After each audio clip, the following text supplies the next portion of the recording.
আমি তো অভিমান নিয়ে দূরত্ব চাইনি। আমি চেয়েছিলাম তুমি আমাকে জিজ্ঞেস করো কেন হুট করে আমি কথা বলা বন্ধ করেছিলাম, কেন হৃদয়ে অসীম তৃষ্ণা নিয়েও আমার কথাটা ক্লান্ত হলো। জিজ্ঞেস করো কি নিয়ে কষ্ট পাই আমি। তুমি জানতে চাওনি, বুঝতেও চাওনি কত ব্যথা নিয়ে মানুষ নীরব হয়ে যায়, কত অপমানে নিজেকে মানুষ দূরে সরিয়ে নেয়। অভিমানে আমি দূরত্ব চাইনি, আমি চেয়েছি আমায় একটু বুঝতে শিখো, সামান্য একটু গুরুত্ব দাও। অন্য 8-10টা মানুষের মতো আমাকে জীবনে রেখো না, তাদের মতো করে দেখো না। কিন্তু কি আশ্চর্য দেখো, সবাই তোমার কাছে গুরুত্ব পেল, আমার অভিমান পড়ে রইল তোমার পায়ের কাছে। অবহেলায় আর অনাদরে তুমি অভিমান তাকিয়েও দেখলে না।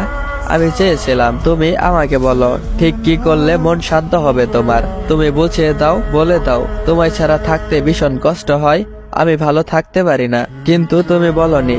অভিমানের পাঁজর চেয়ে তুমি আমার কাছে আসনি, অভিমানের দেওয়াল টপকাতে পারোনি, তুমি কিছুই বুঝতে পারোনি।